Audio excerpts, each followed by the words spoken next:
আসসালামু আলাইকুম।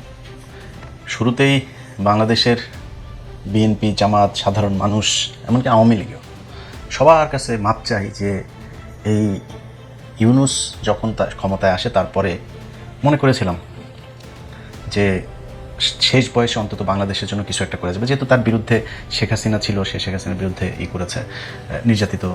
সে কারণে আমি মনে করেছিলাম যে অন্তত এই মানুষটা করবে। তো এবং যেটা সত্যি কথা যে ভারতের ব্যাপারে তার নেগেটিভ যতটুকু ছিল, পজিটিভ ছিল না।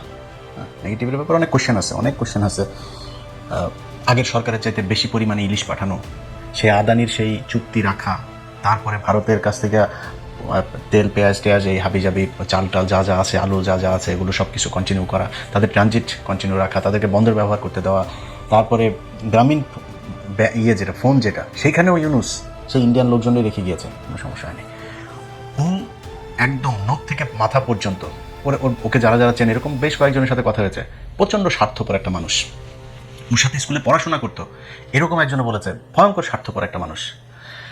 তো তারে আমি আমার মুখ দিয়ে বলেছিলাম যে 5 বছর হোক, 20 বছর হোক, আমার মনে হয় এই ভুলটা বাংলাদেশের বহু মানুষ করেছেন, আমিও করেছি। এটার জন্য আমি ক্ষমা চাই যে ও 5 বছর থাকুক, 20 বছর, যতদিন মনে চাই ইউনূস থাকুক, এই কথা বলেছিলাম। এটার জন্য আপনাদের কাছে মাপ চাই। মানুষ হিসাবে ভুল করেছি, ভুলটার জন্য মাপ চাই। এই বদমাইশ যতদিন ক্ষমতায় ছিল, যত দিন যাচ্ছিল, ডিসেম্বর মাসে ওরে শহর গোষ্ঠী শুদ্ধ পুরো এই ক্যাবিনেটে আপনার ধুলাই দিয়েছিলাম না, আপনাদের মনে আছে না? এই ধুলাই দেওয়ার কারণ কি জানেন? একদম শুরু থেকে দেখেন, সে বাংলাদেশের মানুষের সাথে একদম টোটালি একটা শয়তানি করে গিয়েছে। বিডিআর কমিশন গঠন করলো, কমিশন গঠন করে কমিশন রিপোর্ট দিয়েছে, সে কিছুই করে না। আলেমরা সব জেলে, একজন মানুষের সে ছাড়ায় নেই, বরং সে আলেমদেরকে রাখার জন্য আমেরিকার দূতাবাস দিয়ে সে চাপ দেওয়া হতো। আমেরিকান দূতাবাস বাংলাদেশের ব্যাপারে জানে না। আমেরিকান দূতাবাস এই যে জঙ্গি নাটক শেখ হাসিনা করেছে, তাদেরকে যেভাবে বোঝানো হয়েছে তারা সেভাবেই দেখেছে। এখন তাদেরকে তো বলতে হবে যে এই যে দেখো আমাদের দেশের জঙ্গি নাটকগুলো এইভাবে শেখ হাসিনা সাজাইতো, এই নাটকগুলো আসলে তাদের আর্টিফিশিয়ালি ক্রিয়েট করা, এই দেশে জঙ্গি টঙ্গি কিছু নাই, বলতে হবে তো। আমি সরাসরি যতজনের এই জামিনের ব্যাপারে আমার সম্পৃক্ততা ছিল, এই মানুষগুলোর ধরেন, আমি প্রথমে অ্যাটর্নি জেনারেল, এর আগেও একটা প্রোগ্রামে বলেছি, সবচাইতে বেশি আলেমদেরকে ছাড়ার ব্যাপারে অ্যাটর্নি জেনারেল আগের অর্থাৎ বর্তমান যিনি আইনমন্ত্রী আছেন, সবচেয়ে বেশি কাজ করেছেন তিনি। এরপরে সমস্যা করতো ডিজিএফআই। তো ডিজিএফআইয়ের সাথেও পরে সেনাবাহিনীর একজনের মাধ্যমে হলো যে ডিজিএফআই আর তাদের এই জামিনগুলোতে বাধা দিবে না, দ্রুত কারা কর্তৃপক্ষের কাছে গেলেই সাথে সাথে করবে। কারা যিনি আইজি প্রিজন, তিনিও, তার সাথে আমি যতজনের ব্যাপারে কথা বলেছি, তিনি 5 মিনিট সময় নেয় নাই। ইলিয়াস ভাই আমি দেখছি, অনেক সময় টেক্সট চালাচালি হয়েছে, ইলিয়াস ওকে দেখছি, জাস্ট ফাইল পাঠাইতাম যে জামিন হয়েছে, 15 মিনিটের মধ্যে ছেড়ে দিত। কিন্তু এদের ভেতরে 2-1 জনের সাথে কথা বলে ওনারা আমাকে একটা কথা বলতো যে ভাই দেখেন, আপনি তো এদের জামিনের ব্যাপারে অনেক করেন, কিন্তু সমস্যাটা হলো আমরা একজনকে জামিন দিলেই, একজন বিচারকের সাথে পর্যন্ত এটা নিয়ে কথা হচ্ছিল, ভাই আমরা জামিন দিলেই আমাদেরকে প্রেশার দেওয়া হয় আমেরিকান দূতাবাস থেকে, সেখান থেকে যেহেতু আপনারা এই জঙ্গিরে কেন চালেন। এখন আমেরিকান দূতাবাসে বুঝাবে কে? ইউনূসকে বুঝাইতে হবে। ইউনূসের তো সেই ক্ষমতা আছে, সে তার নিজের ব্যক্তিগত প্রয়োজনীয়তা সে 300-400 ইন্টারন্যাশনাল ফিগার, সাবেক প্রেসিডেন্টে দিয়া, তারপরে আপনার Wall Street journal, new York Times, এগুলোতে নিউজ করাইতে পারে, বিজ্ঞপ্তি দেওয়াইতে পারে। ওনার এই ক্ষমতাটা নাই। উনি এই আমেরিকান এম্বাসিকে বলতে পারতো না ডাইকা যে দেখো 2-3টা ঘটনার দেখাই দিলেই তো হইতো, এই যে গাজীপুরে 7টা ছেলেরা মারলো, এই যে জাহাজ বাড়িতে, এরকম অনেক ঘটনা আছে, সবকটাই তো হাসিনার তৈরি করা।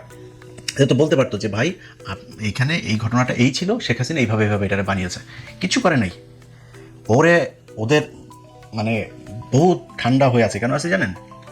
ইউটিউব চ্যানেল, ফেসবুক, সব এই ইউনূস, তারপরে এই যে ফয়েজ তোয়েব এগুলো মিলা ভুলে গেছে, মনে করছেন এগুলো ভুলে গিয়েছে। ফেসবুক পেজ একটা করছেন, 10টা দাঁড় করাইছে, এর মধ্যে 3টা মিলিয়নের উপরে আছে, হ্যাঁ, আরও $500 মিলিয়ন এরকম আসতেছে, এগুলি সব দাঁড় করাইলাম আস্তে আস্তে। ইউটিউব চ্যানেল করছিলেন, ইউটিউব চ্যানেল তো দাঁড় করাইছি আল্লাহর রহমতে, আরেকটা 1 মিলিয়নের দাঁড় করাইছি, হ্যাঁ। সো এগুলো দাঁড় করাইছি এই তোদেরকে ধরার জন্য। তোরা এই দেশে যা করে গেছিস, এইটার এই দায় 100 বছর বাংলাদেশকে দিতে হবে। বাংলাদেশের মানুষ 2000 মানুষ জীবন দিয়া এই দেশটা ঠিক করতে চেয়েছিল, বৈষম্য দূর করতে চেয়েছিল, তোদের কারণে সেটা হয় নাই। যত দিন গিয়েছে, প্রতিটা ঘটনার সাথে যতই জড়াচ্ছিলাম, দেখছিলাম যে আমার সব জায়গাতে তারা সেই আওয়ামী লীগের এগুলোকেই টেনা পেঁচা, এরা বলে মব সৃষ্টি করে। কোনো জায়গা হয়েছে এরকম তাদেরকে প্রেশার না দিলে কোনো ঘটনা হয়েছে? সুপ্রিম কোর্টের বিচারপতি বলেন, তারপরে জজ বলেন, তারপরে আরও যেই সব জায়গাতে পুলিশের ঊর্ধ্বতন কর্মকর্তা থেকে শুরু করে সচিবালয় প্রতিটা জায়গায় ওনাদের গিয়ে আন্দোলন করতে হয়, এরপর ওনারা সরায়, আবার ওনারা মব দোষ দেয়। মানুষ যেটা চায় সেটা করলে তো আপনাদেরকে মানুষ দাবি করার দরকার ছিল না, আপনারা করেন নাই, সেই জন্য মানুষের দাবি করতে হয়। এইভাবে চলেছে এবং যত দিন যাচ্ছিল দেখছিলাম যে না, এ তো কোনো কিছুই করে না। সে 1.5 বছরে তার নামে ট্রাভেল এজেন্সি পর্যন্ত নিয়েছে, তার পরিবারের লোকেদের নামে, বিশ্ববিদ্যালয় থেকে শুরু করে সব কিছু তিনি নিয়েছেন, খালি জুলাই সনদটা তিনি বাস্তবায়ন করতে পারেন। এখন সব দোষ বিএনপি। আর একটা বিএনপি একটা রাজনৈতিক দল, বিএনপি জুলাই সনদ করে তারপরে বলবে যে 10 বছরের বেশি প্রধানমন্ত্রী থাকতে পারবে, এটা বিএনপি করবে? নিজের গলায় কেউ কুড়াল মারে, এটা হয় কখনো? তারা করেনি। তুই করিস না কেন? তোর সেই ম্যান্ডেট দেওয়া হয়েছিল, তো তুই চাইলে পরের দিন গণভোট করতে পারতি, গণভোট করে তুই চুপ করে সরাইতে পারতি, তোরা চুপ করে সরাস নাই। এখন বিএনপি সরাবে কেন? তোরা তো এটা কন্টিনিউ করে গেছিস 1.5 বছর। তোদের চাইতে বরং আমরা তো বিএনপির নিয়ে অনেক সমালোচনা করি না, তোদের চাইতে বিএনপি অনেক বেশি করেছে। তোরা আওয়ামী লীগের কার্যক্রম নিষিদ্ধ করে গেছিস, সেইটাও চাপে পড়ে। ছাত্রলীগকে নিষিদ্ধ করতে হবে, সেইটাও চাপে পড়ে। মাহমুদুর রহমান ভাই গেল, গিয়া চাপ দিল, চাপ দেওয়ার পরে তারপরে তুই আলটিমেটাম দেওয়ার পরে তোরা আগে করতে পারিস নাই? করে নাই। বিএনপি এসে আওয়ামী লীগের কার্যক্রম নিষিদ্ধ এটা আইনে পরিণত করলো, তোরা করতে পারিস নাই? করিস নাই কেন? জুলাই সনদ তোরা করে যাস নাই? 1.5 বছর লাগে জুলাই সনদ বাস্তবায়ন করতে, তোরা করিস নাই? তোদেরকে না করছে কেউ? তোরা সংবিধানও করতে পারতি, তোরা সবই করতে পারতি, কিচ্ছু না। ওরা এসা লুটপাট করে 3-4টা ছিল, কারোরই কিছু বলে না। আরে ভাই, এত অভিযোগ না, আমরা এত বলাবলি করি, এত জায়গা থেকে এত তথ্য প্রমাণ যায়, তারা সরায় না। একটা উপদেষ্টার পর্যন্ত তারা সরাইলো না। এত অভিযোগ এক একজনের বিরুদ্ধে, অভিযোগ প্রমাণিত হয়, মাপও চায়। উপদেষ্টা নিজে মাপ চেয়েছে, হয়েছে না এরকম? নিজে মাপ চেয়েছে, আমার এটা ভুল হয়েছে, আমি এটা করা ঠিক হয়নি, তারপরে তার বিরুদ্ধে কোনো অ্যাকশন নাই। একদম ইউনুস বেছে বেছে তারপরে তার এনজিওগ্রাম সরকারের মধ্যে নিজের লোকজনকে নিয়েছে, তোমরা বাবা সবাই মিলেমিশে খাও, আমিও লুটপাট করে রাখো, তোমরা আমার কিছু বলো না, আমি তোমাদের কিছু বলবো না। এইভাবে দেশটা চলেছে। আজকে এই ইউনুসের পররাষ্ট্র উপদেষ্টা তৌহিদ গতকালকে কথা বলেছে, সে আমেরিকার সাথে চুক্তি হয়েছে, সে নাকি জানেই না। বিষয়টা এরকম হয়ে গেল, তৌহিদের বউ রাতে গ্রামে গিয়েছে, গ্রামে তো বাইরে বাথরুম থাকে না, রাতের বেলায় হাগু চেপেছে, নাই মুতু চেপেছে, হাগু মতো করতে বাইরে গিয়েছিল, বদনাটা লোডাটা নিয়ে, আমাদের গ্রামের ভাষায় লোডা বলে, তো লোডা নিয়ে গিয়েছিল, যাওয়ার পরে কেউ একজন প্রোডাকশন দিয়ে দিয়েছে বাথরুমের মধ্যে ধরে। এরপর এসে দেখা যায় তৌহিদের বউয়ের পেটে বাচ্চা, তৌহিদ জানে না। বিষয়টা এরকম, তুই পররাষ্ট্র মন্ত্রী, তো পররাষ্ট্র মন্ত্রী উপদেষ্টা হইয়া তুই জানিস না এক দেশের সাথে হয়েছে। আরেকটা আছে জাউরা, আসিফ নজরুল, ও কদিন আগে একটা বলেছে না, সে কিছু জানে, সে বিচারকদের ব্যাপারে কিছু জানে, সে একজনের জামিনের ব্যাপারেও কিছুই জানে, তাকে নাকি তারা এখন কিছুই জানে না, তারা খালি নিজেদের নিচে দিয়ে খালি জিনিসপত্র ঢুকানোটা বুঝছে, এই ছাড়া কিছু জানে না। 4-5টা ছিল, এই যে রেজওয়ানা, এই আসিফ নজরুল, তৌহিদ, আর কয়েকটা মিলা ইউনুস মিনুস, এদের কয়েকটা বান্ধবী টান্ধবী মিলা দেশটারে লুটপাট করে দিয়ে গিয়েছে। এই জন্য মানুষ জীবন দিয়েছিল।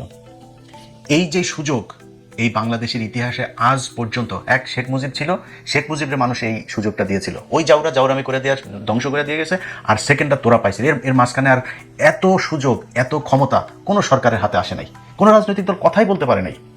তার কারণে তোদের চাইতে 111 সরকার বহুত ভালো ছিল, কিচ্ছু করে দেওয়া জানে। আজকে সে বলে সে চুক্তির ব্যাপারে কিছুই জানে না। আমেরিকার সাথে যে চুক্তি, আমি আমেরিকায় আসি, বাংলাদেশের স্বার্থের বিরুদ্ধে যদি আমেরিকার ইয়েতে যদি কোনো চুক্তি, আমি সেটার বিরুদ্ধে যাব, 100% যাব, কিন্তু তুই জানিস না কি চুক্তি হয়েছে, তুই জানিস না, এটা কেমনে হইতে পারে? এই জাউরা হলো সবচাইতে বড় জাউরা। এই জাউরাটা সব কটা দূতাবাসে আওয়ামী লীগের লোকজনে টিকে রাখছে। এই জাউরা, এই যে মুশফিক ফজল আনসারি ছিল না, মেক্সিকোর রাষ্ট্রদূত, মুশফিক ফজল আনসারি ভাই এই ইউএনএ একটা পোস্টিং হচ্ছিল ওনার, এটাতে এই তৌহিদ, এই পররাষ্ট্র উপদেষ্টা, সে এটা হইতে দেয়নি, সে মুশফিক ভাই এটা হইতে দেয়নি। মুশফিকের মতের সমান হয়েছিস তুই। মুশফিক এই দেশের জন্য এই গেল 15 বছর, তার পরিবার, তার বৃদ্ধ বাবা মা, তাদের উপরে যে টর্চার হয়েছে তুই জানিস এগুলি? তুই মুশফিকের পিছনে লাগে তারপরে তার ক্ষতি করিস, আর আওয়ামী লীগের লোকজনের ভালো ভালো জায়গায় সব পোস্টিং দিয়ে তারপরে বসায় রাখছে। এটা করে গিয়েছে তৌহিদ। এ হলো নিখাদ আওয়ামী এই ইন্ডিয়ান মাল, নিখাদ ইন্ডিয়ান মাল এটা। সে এখন বলে কি, ধরেন সে তাদের বাদ দিয়া বাইপাস করে তারপরে ইউনুস করছে, এক বক্তব্যের মধ্যে বলেছে, এখানকার যে সাক্ষাৎকার, আওয়ামী লীগ 5 বছর পরে আসতে পারে, ওই সামনে নির্বাচনে অংশ নিতে পারে। তুই আওয়ামী লীগের কিছু করে গেছিস, আওয়ামী লীগ ইয়েতে আসবে না, নির্বাচনে আসবে না, তুই করছিস কিছু যদি করে থাকে তাহলে এখন বিএনপি করবে, জামাত করবে, তারা করবে, তুই কিছু করে গেছিস? তা আওয়ামী লীগের ব্যাপারে তুই আন্দাজে এখন এটা বলার কারণ কি? এরকম না তুই আওয়ামী লীগের ব্যাপারে বিশাল আকারের জিরো টলারেন্স দেখা গেছিস, এখন যারা আসে তারা হচ্ছে গিয়ে আওয়ামী লীগকে আনতে চায়। বিষয়টা তো এরকম না। এই হচ্ছে এদের অবস্থা। তো এই যে কয়টা আছে, এই ইউনূসের সরকারে যেগুলো ছিল, আজকে হামের টিকায় মানুষ মারা যায়, এরা বলে কিছুই জানে না। ইউনূস এই মাদারি চীনের প্রধান এই প্রেসিডেন্টকে আপনার চিঠি লিখেছে কেন? কয়লা খনিতে চীনে মানুষ মারা গিয়েছে। তোর বাপের কিরে? চীনের কয়লা খনিতে মানুষ মারা গেছে, বাংলাদেশে হামেজে এই পর্যন্ত 1000 মানুষ বাচ্চা মারা গেছে। গায়ে লাগে না তোর? তুই তো সারা জীবন তোর বউ বাচ্চা পোলাপান সব নিয়ে থাকিস দেশের বাইরে বাইরে। তো সারা দুনিয়ায় তো তুই যেই মানে বিলাসবহুল জীবনযাপন, বাংলাদেশের মানুষের টাকা পয়সা মাইরা ও যেই আমি চুয়াডাঙ্গার প্রত্যন্ত গ্রামে বড় হয়েছে, আমি নিজে দেখেছি আমার ছোটবেলায় মহিলারা সম্ভবত, আমার যতটুকু মনে আছে রোববার সম্ভবত আমাদের গ্রামে আমরা ক্যারাম বোর্ড খেলতাম, এক বাড়ি শাহ আলম মোল্লা, ওনার বাড়িতেই এই টাকাগুলো তুলতো। মানে ওনার বাড়িতে এই প্রতি রোববারে সব গ্রামের মহিলারা ওইখানে আসতো, এই গ্রামীণ ব্যাংকের লোক যাইতো, একজন ম্যানেজার, সে যায় টাকা সব নিয়ে আসতো। কোনো পুরুষকে উনি দিত না, লোন দিত না, মহিলাদের আসতে হবে। পুরুষ ওই লোন শোধ করে, কিন্তু পুরুষকে লোন দিবে না, মহিলাদেরকে, মানে মহিলাদেরকে ওনার বাইরে আনতে হবে। এটা হইল গিয়ে ওনার মূল টার্গেট ছিল। এরপরে এটার নাম নাকি মহিলাদের ক্ষমতায়ন, এটার নাম মহিলাদের ক্ষমতায়ন। তো ক্ষমতায়ন করবি, লোন নিয়ে যদি না নিতে পারে তোরে মাফ করবি না একটু? গরু ছাগল ঘরের টিন পর্যন্ত খুলে নিয়ে যেত। এই হইল গিয়ে ওনার। এগুলো ভাই থুতু উপরে ছিটাইলে নিজের গায়ে লাগে। বিশ্বাস করেন, মনে করেছিলাম যে শালায় বোধহয় মানুষ হয়েছে, শেষ বয়সে আইসা বোধহয় তারপরে একটু হবে, ঠিক হবে। ঠিক হয় নাই। ওর এই দেশের প্রতি জীবনে কোনোদিন কোনো কিছু করেন। আপনি শেখ হাসিনার আমল বাদ দেন, ইউনূস তো বিশাল প্রভাবশালী, আন্তর্জাতিকভাবে সে বিশাল, তার পরিচিতি ব্যাপক। সে চাইলে বাংলাদেশের জন্য কিছু করতে পারতো না? এই বাংলাদেশে আজ পর্যন্ত সে কোনো দেশ থেকে কোনো একটা অনুদান, কোনো বড় একটা ব্রিজ, কোনো কিচ্ছু করেছে এখন পর্যন্ত? জীবনও করে নাই।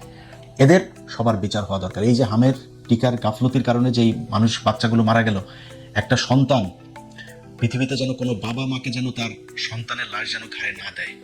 মানে আল্লাহ আমাকে তো সন্তান দিয়েছে, যে সন্তানের জন্য কতটুকু খারাপ লাগে পৃথিবীর। আমি নিজেও ভীষণ খারাপ একজন মানে স্বামী হইতে পারি, ভীষণ খারাপ একজন মানুষ হইতে পারি, ভীষণ খারাপ সন্তান হইতে পারি, কিন্তু পৃথিবীর কোনো বাবা খারাপ বাবা হইতে পারে না। পৃথিবীর প্রতিটা সন্তানের জন্য তার বাবা মা মানে শ্রেষ্ঠ বাবা মানুষ। তাদের জন্য সর্বোচ্চ, তাদের যতটুকু ক্ষমতা আছে তার সর্বোচ্চ চেষ্টা করে করার। সেই মানুষগুলো কোলে যখন এই ছোট ছোট বাচ্চাগুলো এই কান্নাগুলি দেখিস না তুই, বিএনপিকে বলবো ভাই দেখেন, এটার বিচার করেন, এটা তদন্ত করেন, কার গাফলতির কারণে এতগুলো মানুষ প্রতিদিন, আমি একটা অবাক হয়ে দেখছি, প্রতিটা দিন 5 জন 7 জন 10 জন 15 জন মারা যাচ্ছে। এটা কোনো আলাপ নাই। কিসের বলে ওই কি বলে রাগ করলা, এটা নিয়ে নাচানাচি করে। আরে বেটা, এটা বিশাল ব্যাপার। মানে প্রায় 1000 মানুষ বাচ্চা মারা গেল, আলাপ নাই। এটার জন্য এরা দায়ী, এই ইউনূসের সরকার দায়ী। এদের বিচার হওয়া উচিত। তোদের জন্য এখন হাসিনা বলার সুযোগ পায় যে সে বাংলাদেশে এসে বিচারের মুখোমুখি হবে। তোরা এটারে এত ইজি করে দিয়ে গেছিস পরিস্থিতিটারে। বাংলাদেশের মানুষ হাসিনারে কেমনে খেদাইছে এটা বাংলাদেশের মানুষ জানে। সামনে ওরকম পরিস্থিতি হইলে হাসিনারে কোচ দেশে যাইতে, হাসিনারে না, আওয়ামী লীগের সিনিয়র নেতাগুলিরই যাইতে বল দেখি। বাংলাদেশের মানুষ জানে সেটারে কেমনে ট্রিটমেন্ট দেওয়া লাগবে। তো সেটার জন্য বাংলাদেশের মানুষ প্রস্তুত আছে। তোদের মতো চোর বাটপার স্যাচ্চোর এগুলোর চিন্তা করা লাগবে না যে সামনের বার আওয়ামী লীগ ক্ষমতায় আসবে নাকি আওয়ামী লীগ নির্বাচনে অংশ নিবে না, কি করবে। তোদের মতো চোর বাটপার দরকার নাই। বাংলাদেশের মানুষের সবার কাছে অনুরোধ থাকলো, ইউনূসের এই সরকারের মধ্যে যেগুলো ছিল এই চোর বাটপার, এগুলোরে রাস্তাঘাটে বিভিন্ন সভা সমাবেশ বিভিন্ন জায়গায় কোনো জায়গায় যদি দেখেন না, তাহলে এদের সবাই আদর আপ্যায়ন করবেন। আপনারা হাতে পায়ে যা থাকে এগুলোতে আদর আপ্যায়ন করবেন। এরা মির্জাফর, এই দেশের শত্রু। এরা বাংলাদেশকে 100 বছর সামনে নিয়ে যাওয়া যেত, ওরা 100 বছর পেছনে দিয়ে গেছে।